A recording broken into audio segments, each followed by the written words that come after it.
So this is our follow-up review to this, the KTM 790 Adventure R. Did a video, I did a piece on it a couple of months ago, and I was off-roading it in Wales at their new Sweet Lamb complex.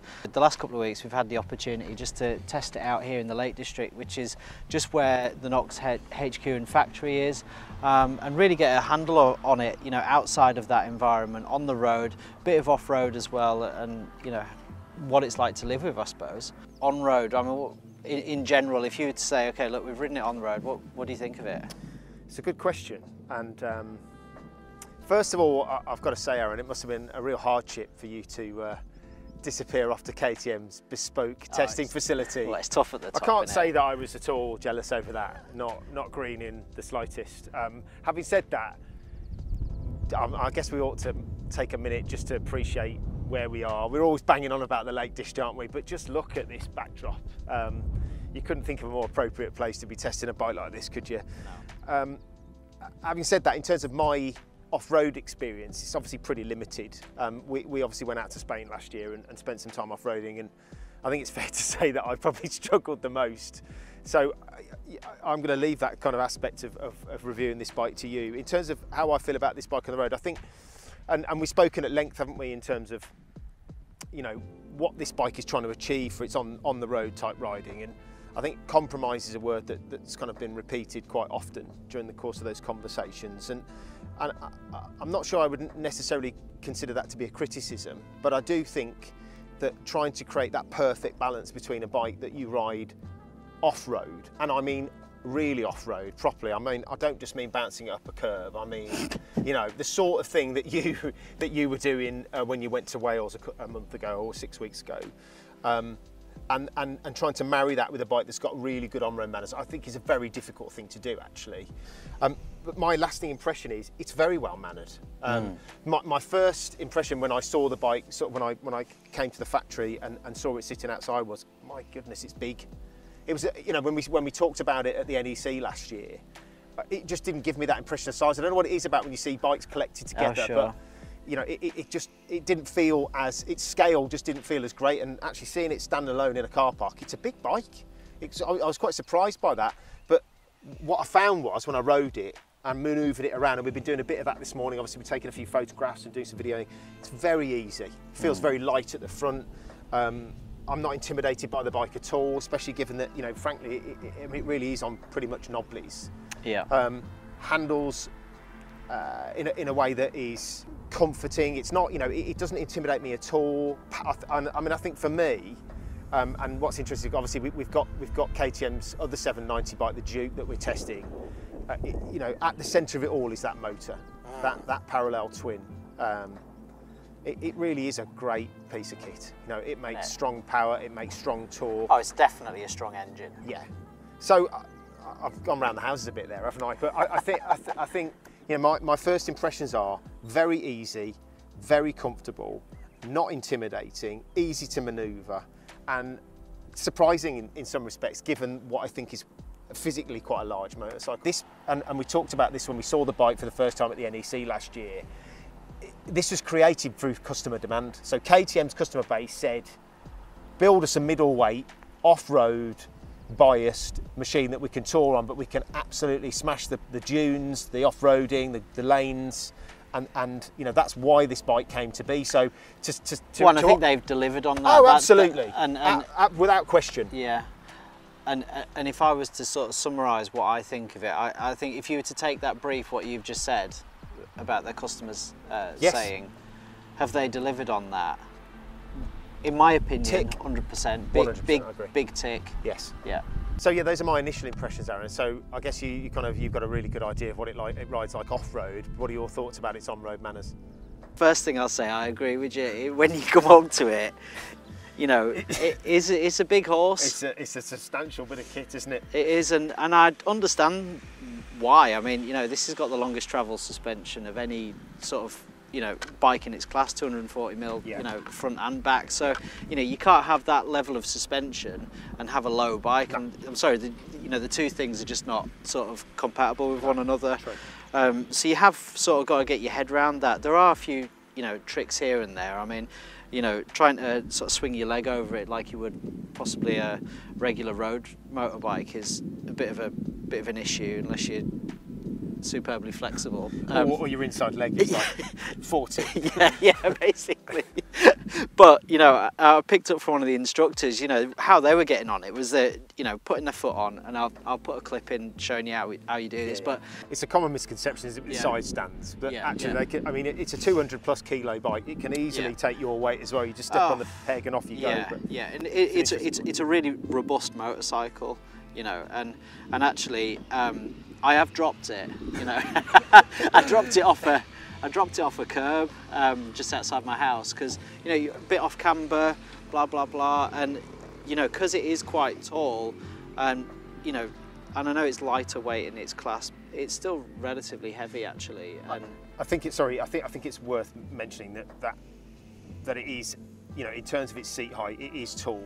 I'm sure we'll make reference, and it'll come up in the details in terms of the actual seat height. There is a lowering option with this bike, isn't there? But was a lowering seat? Yes, a lowering seat. It drops it 10 mil though. Is that all? Yeah. But I mean, obviously, what they have done, which is similar to a lot of your kind of your motocross, your off-road bikes, is the seat is quite narrow. But even so, I mean, I guess I would say that I'm a pretty average height guy with a fairly average inside leg length, and when I'm standing the bike up completely straight, I'm on tiptoes. So I can understand why it would be easy, and generally, to be honest, it's normally me who drops bikes, which is... Anyway, that being said... The good news is, it's like a ridiculously tough motorbike. So I did crunch it, and I thought, I'm in trouble here. And actually, all I've done is done a little bit of damage on the handguard. Yeah. Well, of course, the other side of it being tall, and I hadn't quite appreciated this, but when you do get out on the road, you know, it's like you're in a Range Rover if you've ever sort of driven in one of those. Yeah. You know, you have got a command of the road. You can see everything, or you feel like everyone can see you. You're big, you're bold. Yeah. And you know, there's. Well, no, I can understand why people sort of get into this type of motorcycling, because you have got some sort of like prowess on the road. Well, you know? And of course, the other advantage of a bike like this is you can stand on the pegs. Yeah. And one of the things that was interesting, we're doing some tracking shots, and I'm following the car riding the bike, and I stand on the pegs. Your view is just incredible. You know, you're really high up. You can see over the hedgerows. You can see what's coming. You know what's going on around you. It's perfect for that. One of the interesting things that you note with these pegs as well, of course, if you sat on the bike, they're rubber. Yeah. But actually, when you stand on the bike, all the surround is made out of aluminium. So you've got that fantastic grip, which is absolutely perfect when you're doing off-road riding. Totally. That's my note for how to off-road. Very good. The other thing about the on-road capabilities, I think it's, you know, we've talked about the engine. It's fast. We're going to put the specs up in the screen. We've got 95 horsepower, 88 newton meters of torque, I think. 87 or 88, yeah. Around that sort of torque band. It's all usable power. And it's low down as well, isn't it? That's the other thing. Yeah. It's usable, like you say, it's totally usable. It's not, you know, rev, it's absolute, once it's off, it's from 3,000 on up to 7,000, 8,000, it really does pull and pull strong. The quick shifter works really well, actually. I'm a massive fan. Yeah, I love that quick shifter. I've got to be honest, it's up and down the gearbox as well, which is worth mentioning. Some quick shifters don't do that. They go up the box, they won't go back down. It works really well. For me, it really enhances the riding experience on any bike, frankly, but on something with a load of torque like this, all you got to do is open the throttle, leave it constant, and just bang through the gears, and I mean, it just floats along really nicely. On the type of roads that we've been riding today in the Lake District, believe it or not, it's actually a really quick bike to ride, you know, and a nice bike to enjoy this type of road. I mean, you know, riding these roads on my bike, it's just hard work, to be honest. It's too hard. The bike's too quick. You can't sort of like get into a rhythm of it. But this, you know, you do feel like you're just galloping over it all. It, you know, soaks up all the lumps and bumps. While it's got massive suspension, it's not like a pogo stick. You know, it's it's pretty. Yeah, its bounce and rebound is pretty strong. It's pretty solid. And I think the other thing we haven't mentioned is the riding position. And I think obviously that is part of having this raised ride height and you having a more commanding position on the bike, but that also lends itself to you feeling like you've got a really high degree of control over the motorcycle. We've done a lot of switchbacks today, a lot of crests, a lot of hills, a lot of, you know, tighter turns, you know, at no point have I felt uncomfortable on the motorcycle. I felt like I really had a good grip and control of what's going on underneath me, and that is quite confidence inspiring. The other thing worth mentioning is the display is very clear. Oh yeah. The only slight drawbacks that I've noticed is obviously when we came out and road tested the bike this morning, we filled it with fuel. I've got to be honest, the gauge doesn't fill me with a great deal of confidence. It just doesn't seem to know whether it's got any fuel in it or it's got a full tank or otherwise. Sometimes it's telling me the range is 100 and then it's 150. It seems a little bit unsure of exactly how much fuel is splashing around it. And the other one thing I would talk about is the screen. And I know you had a little bit of a bugbear with that too. Oh yeah, yeah. I mean the screen, if you're using this genuinely on the road, you would 100% you would need to fix the screen. It's terrible. Did you say that there was an upgrade that you can buy? Yeah, you can buy. So you can fix it. It's 80 quid. You need the touring screen. You just buy the touring screen. It's fitted to the 790 Adventure. Yeah, 80 quid, and that should fix it. But this particular screen, I understand it from an off-roading point of view. Actually, you'd be better off, honestly, just taking it off, because what you find is the wind, as soon as you get to about 60 miles an hour, just fires it directly at either your chin in the lowest position or right in the middle of your nose in the other position, and you sort of feel like you're being transported into the blooming quantum realm or something. Yeah, somebody's at warp speed. Yeah, you're like... It's turbulent air as well. I think that's the other thing. Sometimes, you know, you have to accept, like with a naked bike, and you have to accept that if you've got no protection there, you are going to get quite a lot of wind blast. But it's how that wind hits you as well. Yes, it is. Yeah. And I think, and I'm kind of nitpicking in fairness, because I think we're pretty much on the same page in terms of our overall impressions of the bike. But the other thing is the non-adjustability, having to take an Allen key and that to me, I mean, I wasn't aware of that when I first read the bike. I'm sort of grabbing this, trying to pull it up a bit more, and it just won't do it, will it? So no. That's the one thing, and the fuel gauge. But aside from that, in terms of my overall impression of on the road, it's a very competent motorcycle, isn't it? There's no doubt about it. And quite rightly, you said that it's robust. You do get that feeling with the bike that it does feel very hard to break it. Oh yeah. And you know, it's been put through its paces, hasn't it? I mean, I can't say that that's necessarily what I've been doing, but you know, back and forth, up and down, you know, it does exactly what you ask it to do every single time. I mean, one of the amazing things about it is and it's quite strange this, but you can be riding really nicely on the road and, you know, sort of 70, 80, 90, whatever mile an hour you're doing, and then literally, like what I did the other night, I turned up at this motocross track and then bombed it around a motocross track, you know, and with absolute confidence. And you know, I suppose that's quite unique, really. I mean, that's where the bike like this comes into its own, isn't it? And you know, having something with that kind of dual capability. Yeah. As I say, you know, I think it would be remiss of us not to be making the sort of clear indication that there are some compromises, and particularly if you're going to run the bike on a Metzler Karoo like this is on, you're never going to get that outright point-to-point performance that you might get off a more road-biased motorcycle. Sure. But you know, it cuts off the contact patch, doesn't it? Absolutely. But like you say, you can ride it to somewhere like you did the other night in Wallop. You're on the track and you're off-road and you're on loose surfaces and you're jumping it and you're bouncing it, and it does exactly what you want it to. So we thought while we were out here, we'd take the opportunity just to talk very briefly about the gear that we're wearing today. Well, the gear that I'm wearing, because I've done most of the riding today, and I've had the opportunity to use for the first time our new Urbane Pro shirt. I mean, it's exactly what I expected. It's fantastic. It really, truly is fantastic. I know we've had a hugely successful year with this product already, and it's so nice for me to get the opportunity to go out there and use it in the real world. So, you know, it's our brand new product, CE approved to level A. It incorporates both your impact protection and your abrasion resistance into one shirt, but you can wear it with a layer on top. So I've had our Hayden denim jacket on top when it was a bit cooler early this morning, or you can wear it just like this on its own, and it gives you all the protection that you need. So in addition, I've also been wearing our brand new Richmond Mark II. So basically I'm a guinea pig today. I've been wearing all the new gear. Richmond Mark II. So obviously these supersede our original Richmonds. They are now fully Kevlar lined. They also come with a microlock armour for both the knee and for the hip. They're cool max stitched as well to keep the temperature down, and they've also got a little bit of a stretch sewn into them, a 2% elastine, which just gives them a really nice amount of flexibility when you're on the bike, just that extra stretch, and particularly trying to swing your leg over a bike like a KTM, it does make a difference, you know. And I think you could do the splits in them too. well, don't ask me to do that, Aaron, please.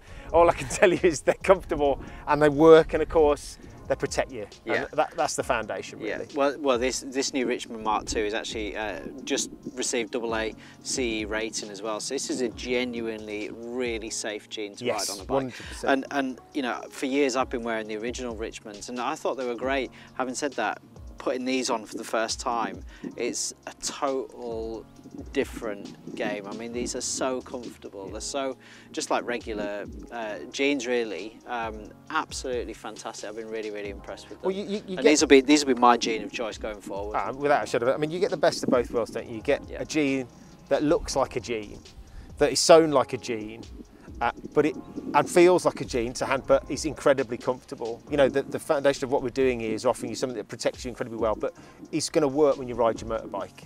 And that's exactly what they do. I can only speak from my experience this morning, but so far so good. They really are doing the job. Fantastic. Look, so all the links for the products that we've been wearing is in the description. So if you want to check that out, go and have a look there.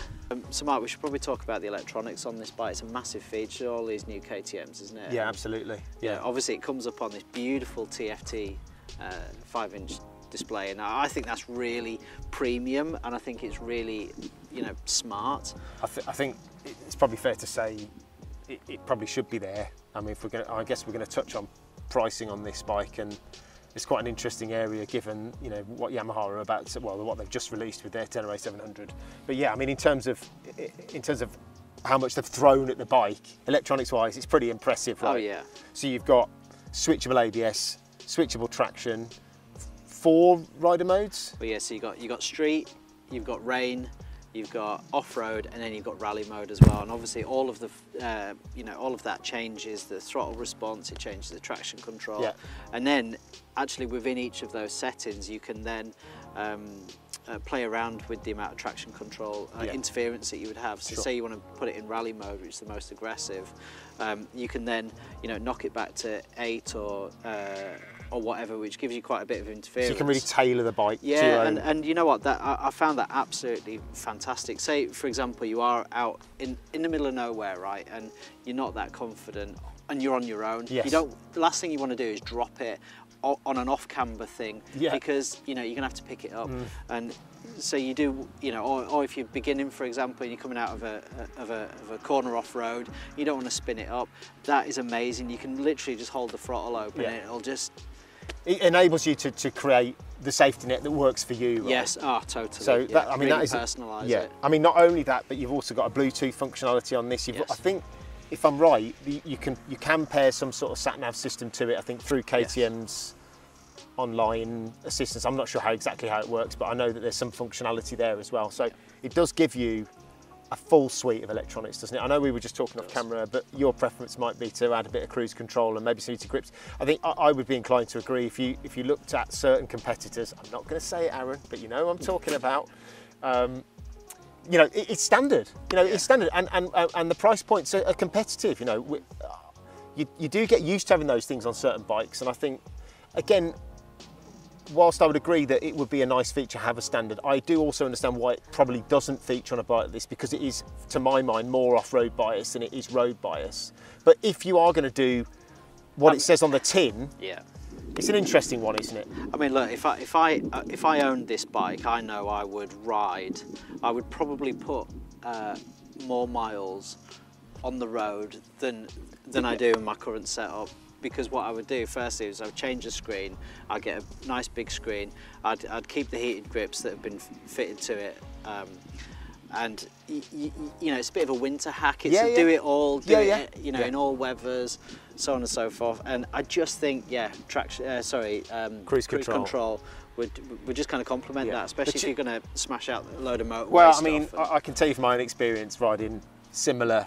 And I can only draw on my own experience of what bikes I've ridden that are similar to this. You know, having cruise, if you're going to go off and do a monster day of, you know, 500 miles plus, it's invaluable.